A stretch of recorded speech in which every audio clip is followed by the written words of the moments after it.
Of course, there's plenty of businesses out there all over the board, but food businesses are rather unique in a lot of ways. I mean, they can be unique from the menu options that they offer. They can be unique into what type of the food business they're in. Are they a brick and mortar? Are they a food truck? Are they catering? Are they a school? Whatever it may be. We know this much. Anytime we have a guest on the show talking about food, it's always interesting to me personally because I love food.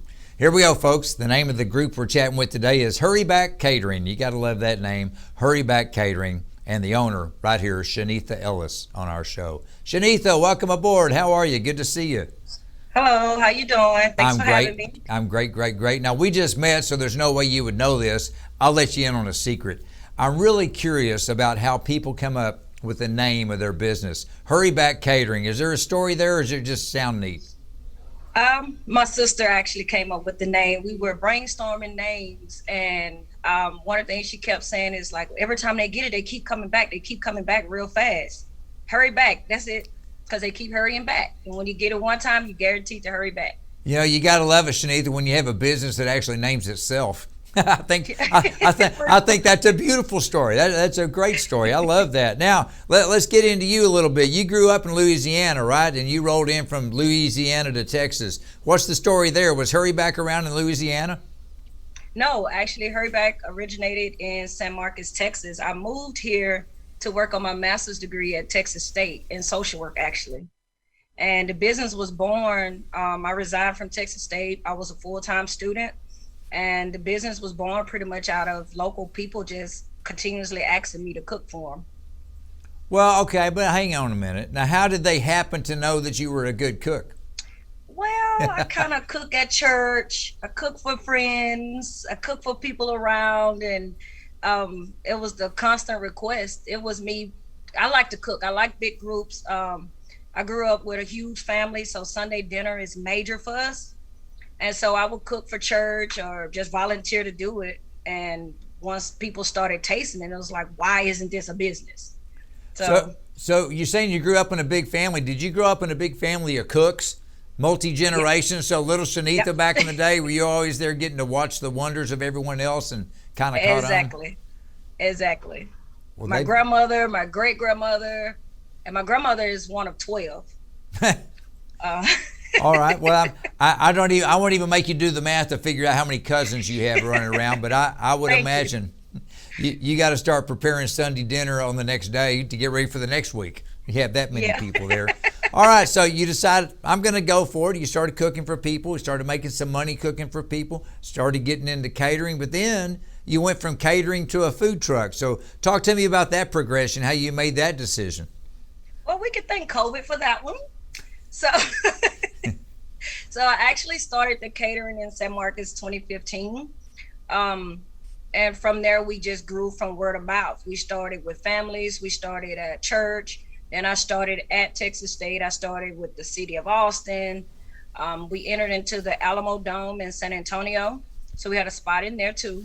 And once COVID hit, of course, there were no big gatherings. And so instead of quitting, I had to find a way to pivot. And so the food truck was born from really after COVID. So did you go into the food truck biz to where, you've got the food buck, the people couldn't come to you anymore for a big gathering, but you could load up the food truck and take it to them? Was that the premise there? Exactly. I bet that was well received. You could get it as small bites real quick rather than the huge gatherings. And I could come to you or you can come to me. So it was a quicker element. Well, here's something I'm always curious about, and you're the perfect woman to ask, being the small business owner in the food business. And I don't know if it's the same answer or not. Let me know maybe a couple of the favorite things that you enjoy cooking, but then let me know a couple of the favorite things that people enjoy eating, and let's see if it's the same thing or not.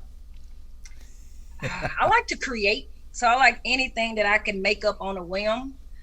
So like the swamp potato, that's a made up thing. My Cajun lasagna, that's made up. The voodoo catfish is actually one of our biggest sellers on our food truck. And that's a homemade dirty rice with fried catfish and what we call a swamp sauce on top. So a swamp sauce is a homemade Cajun sauce, and it has chicken, shrimp, and crawfish on top of the fried fish. Whoa, so is the swamp potato a big old baked potato with that sauce on top of it? Yeah. Oh my goodness. Yeah. Well, let me go ahead and say this, and I hope it happens that you're on the show again sometime, but next time you're in studio. All right. Gotcha. I got you. You're in. I want you driving the truck right here in studio. Well, it's just a fascinating story with the way you got started, the way you continue to grow.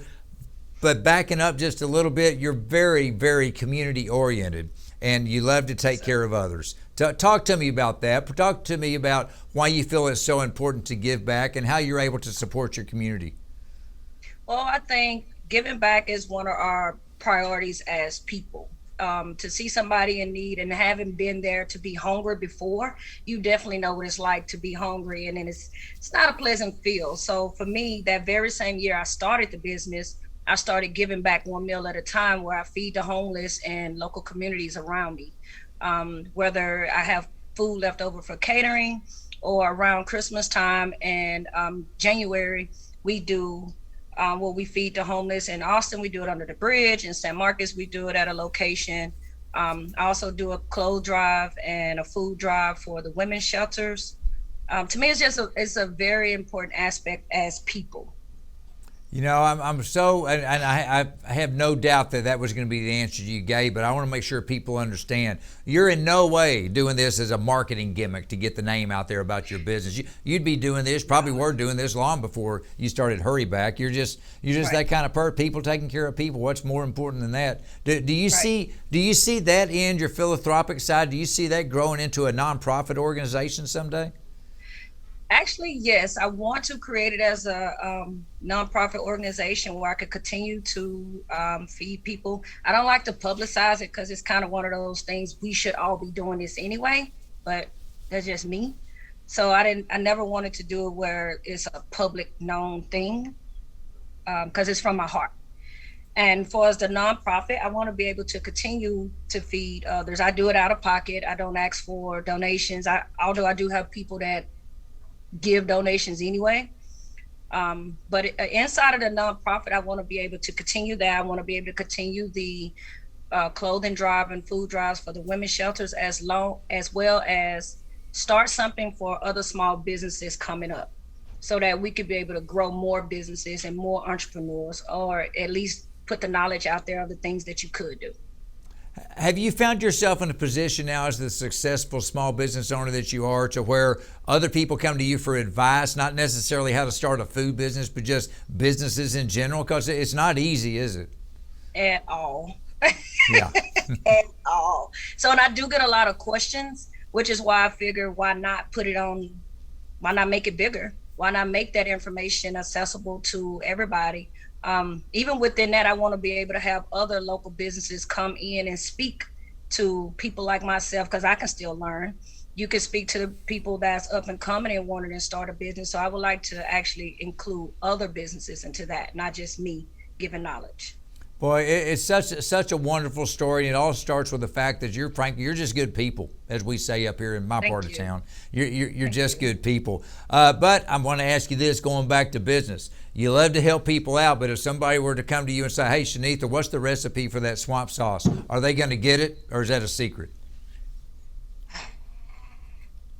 I think we know that answer, don't we? By the way, I wasn't asking for the recipe. I don't want to know. I couldn't do it anyway. I'm actually free with giving recipes. One of the things that you have to know that goes into every recipe that I put out there is my heart and my love. There you go. So if you don't have that, it doesn't matter how much of a recipe I give you, you won't accomplish it. Well, let me tell you this. I tell guests this all the time, and it absolutely fits for you. You are a food artist because, frankly, I could buy the same ingredients you do, but when I put them together, it doesn't taste anything the way you do it, because you're the artist. I'm just a guy with a bunch of ingredients wishing I could make it taste as good as Hurry Back Catering. Hey, I'm out of time today. Again, it's a great story, but the story starts with you, the great person. We wish you continued success. Thank you much. Thank you.